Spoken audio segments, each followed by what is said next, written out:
Hey everyone, welcome back to Corporate Decoder. Ever wonder what it takes to manage billions in assets and stay ahead of the curve?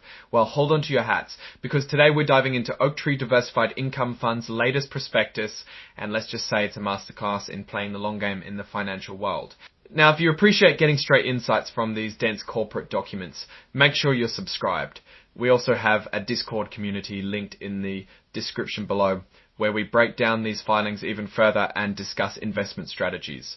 Alright, let's get into it. This is a prospectus for Oaktree Diversified Income Fund Inc. and it's essentially a guide for investors looking to put their money into this fund. Think of it as the rule book for how the fund operates, what it invests in, and all the potential ups and downs you might face as an investor.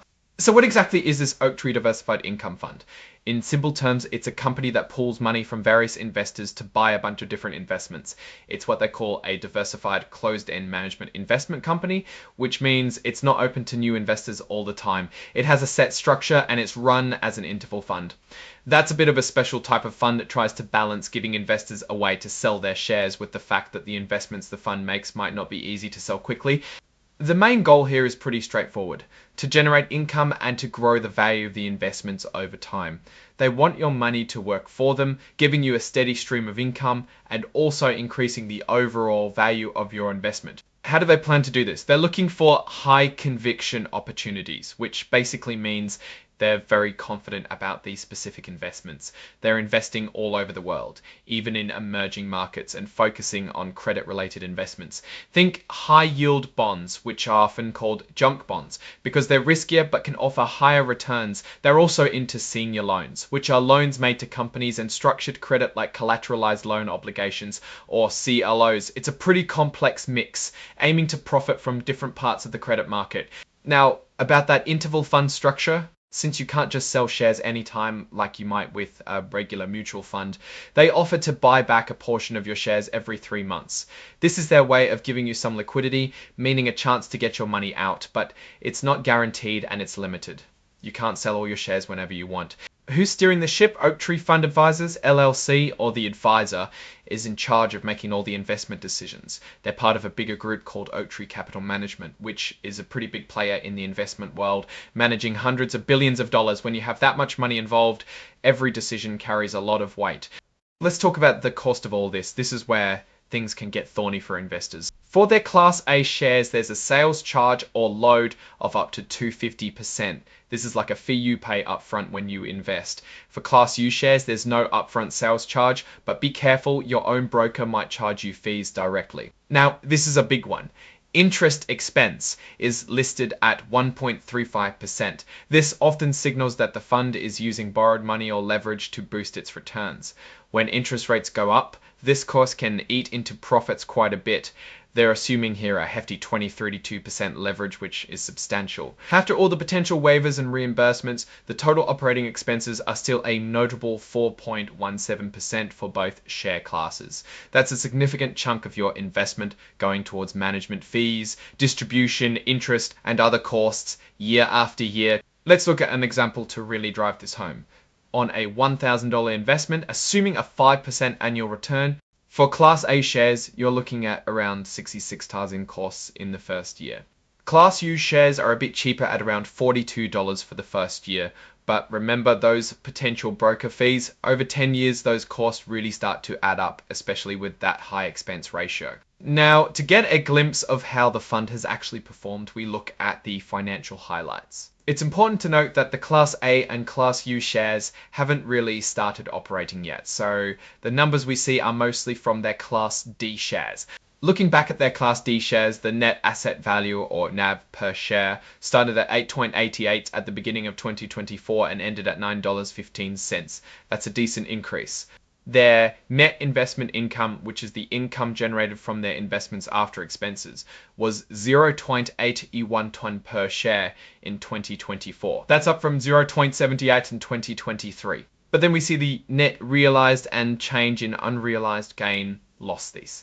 This is the ups and downs from the market itself. In 2024, they had a gain of $0 per share. This shows how volatile the market can be. Overall, the total investment return for Class D shares in 2024 was 12 or 11%. That's a pretty strong year, driven by both income and market gains. But remember, past performance is no guarantee of future results, especially with the risks they talk about. And speaking of risks, this is a critical part of any prospectus. They pull no punches here.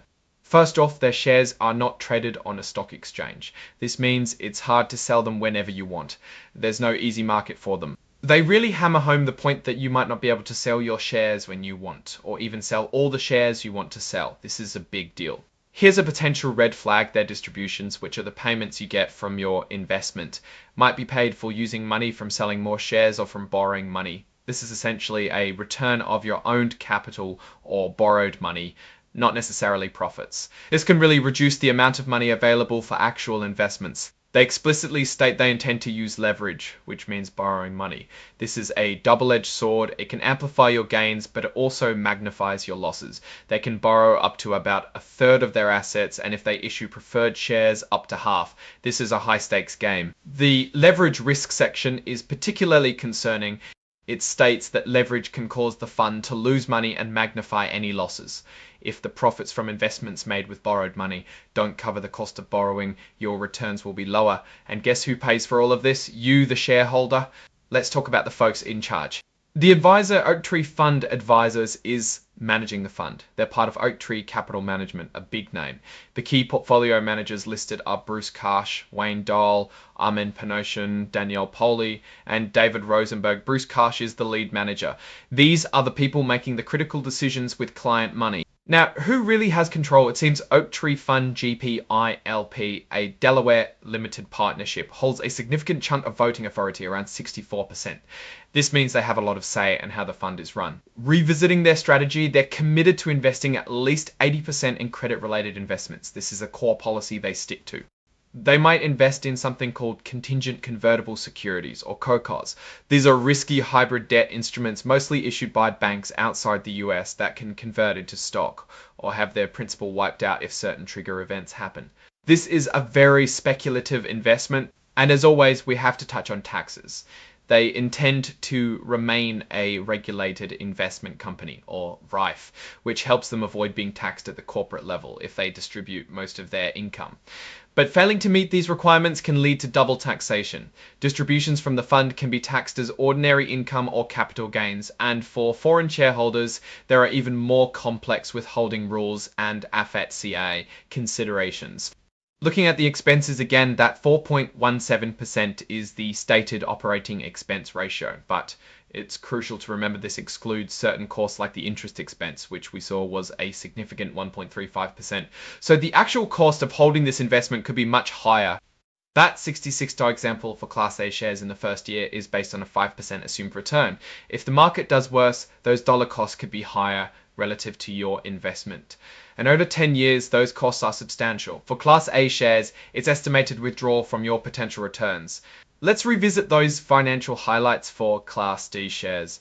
The net asset value started at 8.88 at the beginning of 2024 and grew to 915 by the end of the year. That's a modest gain of about 3%. The income stream, net investment income, was 0.81 per share. This means that for every share, they generated about 8% in income from their investments before other expenses and before market gains or losses. The market added another 0.23 per share, making that total return of 12, 11% we saw earlier. It's a strong performance, but it's important to remember this is just for Class D shares, and previous performance doesn't predict the future. The risk associated with their repurchase offers is also significant because they have to maintain liquid assets to cover these buybacks. It might force them to sell investments at a bad time or prevent them from being fully invested, which can hurt performance. And if an offer is oversubscribed, you might not get all your money back when you expect. The fund is very dependent on its advisor. If key people leave, it could really hurt the fund's ability to achieve its goals. That's a big concentration risk right there. And that leverage we talked about, it's a major risk. It magnifies both gains and losses. If the fund's investments perform poorly, borrowing money to invest in them will only make those losses worse. There's also a whole section on potential conflicts of interest. The advisor might manage other funds that invest in similar things, or even in different parts of the same company's capital structure. This can create tricky situations where their interests might not perfectly align with yours. Looking at the management team, it's clear they have a lot of experience. The independent directors are all seasoned professionals, and the interested directors like Brian Hurley are deeply involved in the Brookfield and Oaktree organizations. This structure is designed for oversight, but the day-to-day management really falls on the shoulders of the advisor. It's worth noting that most directors, both independent and interested, hold no personal equity within this specific fund. This is common in fund governance, but it does mean their financial stake is separate from the fund's performance. The advisor, Oaktree Fund Advisors, is at the heart of this operation. They're responsible for managing the fund's portfolio and get paid a fee based on the assets they manage. That management fee is 1.25% of the fund's managed assets. In 2024, the advisory fees paid to Oaktree were a substantial $3,800, $886,075. That's a significant amount of money moving through the fund, and it highlights the importance of the advisor's performance. The compensation for the independent directors for the entire fund complex is quite high, with totals like $305,000 to $300,000 for some individuals. This suggests a high level of oversight is expected and compensated. There's a distribution and servicing plan that allows for fees up to 0.75%. This is paid out of the fund's assets, meaning it increases the cost for investors over time. The revenue sharing section is particularly interesting. It indicates that the advisor, distributor, or their affiliates may make significant cash payments to broker-dealers and financial intermediaries. While they say it's for services and promotion, these payments can create incentives for those intermediaries to push these fund shares potentially over other funds. These payments can be substantial and may exceed the actual costs incurred by the intermediary, meaning they can profit from these arrangements too. This is the interval fund mechanism in action. They make these quarterly offers to buy back shares, but they're limited to between 5% and 25% of outstanding shares. And if too many people want to sell, your request might get prorated. You might have to wait for the next offer. This is a crucial point for anyone thinking about liquidity. The net asset value, or NAV, is calculated at the end of each business day. It's based on the value of all the fund's assets minus its liabilities. The advisor is responsible for determining these values, and they have procedures for valuing securities, especially those that are hard to price. And for those who hold investments for a long time, tax implications are always important. The fund aims to stay qualified as a regulated investment company or RIS to avoid certain taxes, but this requires careful management of income and distributions. Any gains, whether from investments or from selling shares, will likely be taxable. The fund may invest in contingent convertible securities or COCOs. These are incredibly risky instruments, primarily from banks outside the US, that can turn into stock or even have their value wiped out if the bank runs into trouble. This is a high risk, high reward play that could significantly impact the fund's value. Scroll looking at the bigger picture, Oaktree Diversified Income Fund is aiming for strong returns in the credit markets. They use a complex strategy involving leverage and investments in high yield and potentially distressed debt. This means they're taking on a good amount of risk in pursuit of those attractive returns. The high expense ratio combined with the potential for amplified losses due to leverage are significant factors to consider.